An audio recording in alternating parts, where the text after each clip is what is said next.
touch my hand. Okay, I see a great video about an equally great book coming your way right now. This is 19 Reasons to Read The Dead Zone. Hi everyone, I'm Dave Musson at Dave Musson on Instagram, and I'm back taking you through the chronological journey of Stephen King's works. Sorry for the delay, just haven't had time recently, but that's all changed now. We're back at it and back with a new background too. And we're going to crack on with King's 1979 novel and my all-time favourite of his, The Dead Zone. So here's 19 reasons to read my favourite book by my favourite author, and as usual, some spoilers ahead. This book has a very different vibe to what King had written previously, and that was very much a deliberate ploy on his part. He saw The Stand as having summed up everything he'd done up to that point and was consciously trying to move on to something different with The Dead Zone. King found this one tough to get moving on. He actually switched from writing The Dead Zone to working on Firestarter, before switching back to The Dead Zone when he got worried that with Firestarter he was just rehashing Carrie. Thankfully, he got there in the end. This book was also important for King because it saw him move from Doubleday to New American Library for the paperback and Viking Press for the hardcover, all done with the help of his first ever literary agent, Kirby McCauley. So let's jump into the book, shall we? The main hook is that our character survives a car crash and, after a few years in a coma, develops psychic powers. When he touches people, he sees things. He sees things they might be missing, like their wedding ring. Or he sees that members of their family might be in danger, like in a house fire. Or he sees that the person he's shaking hands with might be about to cause World War III. Pretty good, right? But that's not the only hook of this book. Interwoven with all of that story is a really nice love story, a hunt for a crazy serial killer, and the rise of a nutjob politician. Not bad, right? So that serial killer I mentioned, he was stalking the town of Castle Rock, and that is a town that as you continue to read King you will get more and more familiar with. It is a town of his own creation, named after a location in the book Lord of the Flies, and it's somewhere King takes us time and time again. But The Dead Zone is where we make our first visit to Castle Rock. So if you want the full Castle Rock experience, you've got to read this book. The hero in this book is just your normal, average American white guy. I mean, he's called Johnny Smith, for God's sake. And yet the journey he goes on is extraordinary. And perhaps even more extraordinary is just how much Johnny tries to reject everything that's happening to him. Every decision he makes in this book ends up breaking your heart that little bit more. The other big character in the book is that nutjob politician I mentioned. His name is Gregory Adams Stillson, and he is fucking terrifying. Even more scary than Donald Trump.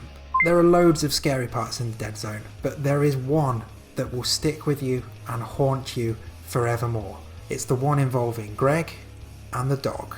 If you know, you know. And if you don't, well, be warned. It is grim. So the psychic powers stuff is cool, really fucking cool in fact, but what really sets this book apart from the rest of King's canon is its heart. Johnny and his girlfriend should have been a power couple for the ages, but instead the car crash that Johnny was in robs them of their relationship and any chance of happiness. By the time he wakes up, she's married and has a kid with another guy.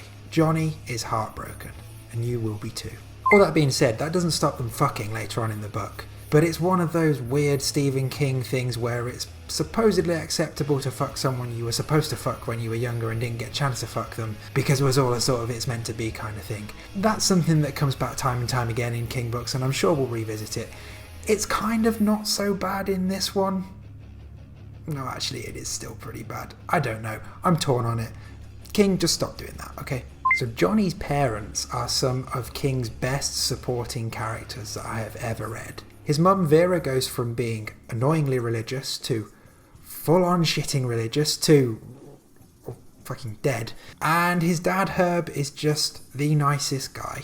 He's reasonable, he's wise, he's graceful, and he gets to remarry later in the book, which is one of the most touching scenes in the whole novel. So fun Easter egg here for you in The Dead Zone.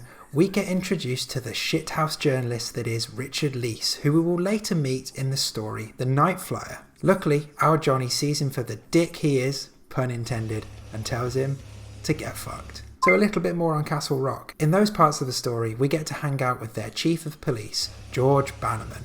He is an absolute dude, and despite his reservations, ends up roping Johnny in to help him solve all of these troublesome murders. He's great, and you will love meeting him for the first time. Just prepare yourself mentally for Cujo. A little bit more now on Greg Stillson, that politician, and he is a wonderful example of how sometimes the worst monsters can be the real humans. King is great at creating that kind of monster. In the Dead Zone, Stillson is ruthless and relentless, and uses violence and intimidation behind the scenes while carving his career in public, smiling in all of the right places, charming all of the right people, wearing silly hats, shouting silly slogans, and making big promises. Sound familiar? Perhaps the most fascinating thing in this book is King's attempt to make us feel sympathetic towards a would-be assassin, and make us wonder whether an assassination can actually be a good thing. It all hinges on the classic time traveller question of, if given the chance, would you kill Hitler? It's something Johnny asks himself, and the father of his dad's new bride in this book. King tackles it brilliantly in a way that is provocative and gripping. Oh god. The letter Johnny writes Sarah at the end of the novel, RIP my fucking heart for fucking ever. Okay, so weird little thing in this one. At one point, one of the characters accuses Johnny of doing shit with his mind like that girl in Carrie. Now, the self-referencing is a bit cringy, but you know, we all know King loves to create this interwoven universe. But, a nerd alert here, Carrie is basically the only novel of King's that doesn't appear anywhere else, so it's quite weird to see it referenced in this way. But we don't meet any of the other characters from Carrie in any of his other works. This is actually presented as fiction within another work of fiction. You didn't find that very interesting, did you? I don't care, it's my video. Truly, there are other worlds than these. Finally, as I've already said, this is my absolute favourite Stephen King book, so I would just love it if you would go and give it a go. If you don't like it, I don't mind, but it's definitely worth a read, and it's a pretty breezy one too, and for me, thoroughly gripping and thoroughly wonderful. So that's it, 19 reasons to read The Dead Zone. Do let me know what you think in the comments, and also check out my band Chapter 19. Our song Stephen, which is all about Stephen King, has been playing in the background to this video the whole time. There's a link to it in the description, unless you're one of those people who hates it, in which case, probably don't click that link.